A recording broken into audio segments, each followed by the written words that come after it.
So are you dealing with relationship conflicts? Well, Jesus provides a process that really works when you've been done wrong. Jesus said, settle it face to face.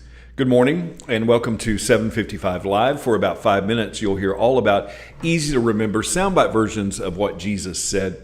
And the point is to help you experience life to the fullest, the Jesus way. Today's Jesus Said comes from Matthew 18, and we'll start with verses 15 through 17, reading today from the New Living Translation, where Jesus says, if another believer sins against you, go privately and point out the offense. If the other person listens and confesses, you have won that person back. But if you are unsuccessful, take one or two others with you and go back again, so that everything you say may be confirmed by 2 or 3 witnesses. But if the person still refuses to listen, take your case to the church. Then, if he or she won't accept the church's decision, treat that person as a pagan or a corrupt tax collector. Now, this is the formula that Jesus gave for believers to handle conflicts. If you have something against someone, or if someone has something against you. Now, you probably aren't a very good mind reader, and neither am I. And that's why Jesus said you should settle things face to face. Settle it face to face. And he gives 3 very simple steps to deal with someone who has done you wrong. You see, reconciliation is the key to relationship and belonging. Mind reading, assuming you know what someone thinks, isolates you into this us against them, anger, fear, and anxiety. And if you don't deal directly with conflict, your own internal conflict will directly impact many other things in your life. Now, if you want grandma's apple pie, you have to follow her recipe. And if you don't follow the recipe, then you won't get the same thing. In the same way, if you don't follow this recipe, these simple commands of Jesus, you won't get the reconciliation or the right kind of reaction to those who don't respond like you want them to. You see, mind reading will get you division, judgment, whispers, and gossip, or in modern terminology, social media. And here are some little-known facts.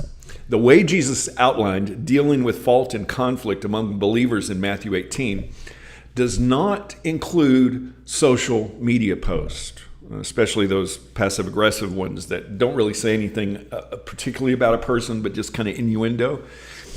This recipe also does not include going to someone else to talk about someone else. Is that really your story to tell? If someone wrongs you, the right thing to do is to go to them personally. You see, gossip is easy, but what Jesus said is better.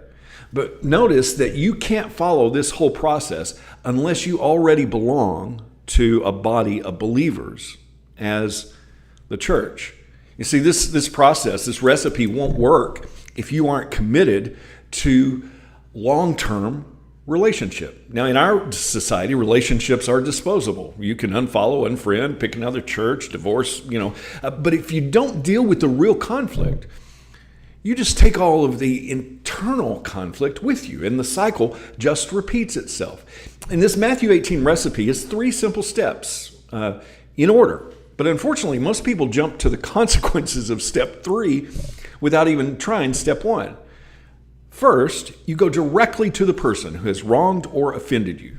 Most conflict is simply a lack of communication and understanding. And if that doesn't work, we'll try again with 2 or 3 witnesses. And the very last resort is to bring it to the church, a group of Jesus followers doing life together.